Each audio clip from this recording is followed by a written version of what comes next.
Have you ever stopped to ponder the implications of having billionaires in our society? Today, I'm exploring why the existence of billionaires is not just an economic issue, but a societal one that impacts all of us. Let's start with the basics. The wealth of a billionaire is not simply a number. It's a manifestation of power and influence that can shape markets, policies, and even governments. When wealth accumulates to such an extreme, it often does so by exploiting either labor, resources, or loopholes in the system. Now here's an interesting fact.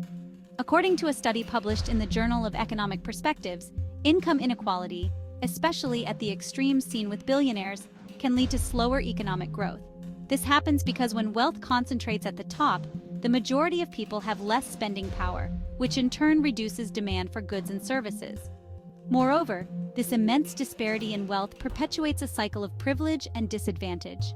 The wealthy can afford better education, healthcare, and opportunities, which further solidifies their status and further alienates the lower economic classes. This isn't just unfair, it's economically inefficient. A society that fosters equality tends to have happier, healthier, and more productive citizens. Beyond economics, there's a moral dimension to consider. In a world where people struggle for basic necessities like food, shelter, and healthcare, the existence of billionaires is a stark reminder of the imbalance in our global society. How can one person own more than they could possibly need in several lifetimes while others cannot even meet their basic needs? Now, some argue that billionaires are the pinnacle of economic success and that they create jobs and opportunities. However, the reality is that true innovation and economic growth are most often driven by small to medium enterprises, not just the titans of industry.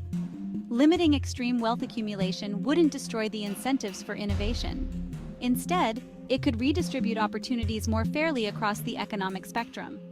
As we consider the future of our economy and our society, it's crucial to think about these issues not just in terms of numbers and growth, but in terms of real human impact.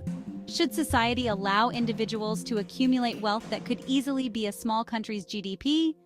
Or should we strive for a more equitable distribution of wealth that benefits everyone? Remember, the goal here isn't to penalize success, but to create a playing field where everyone has the opportunity to succeed. It's about ensuring that prosperity is a possibility not just for the few, but for the many. And maybe, just maybe, that means rethinking the idea that billionaires should exist at all. In our quest for a balanced society, these are the conversations we need to have, stripping away the glitz and glamour to look at the real effects of extreme wealth accumulation. Let's continue this conversation and work towards a future where economic equality isn't just possible, but is a foundation of our society.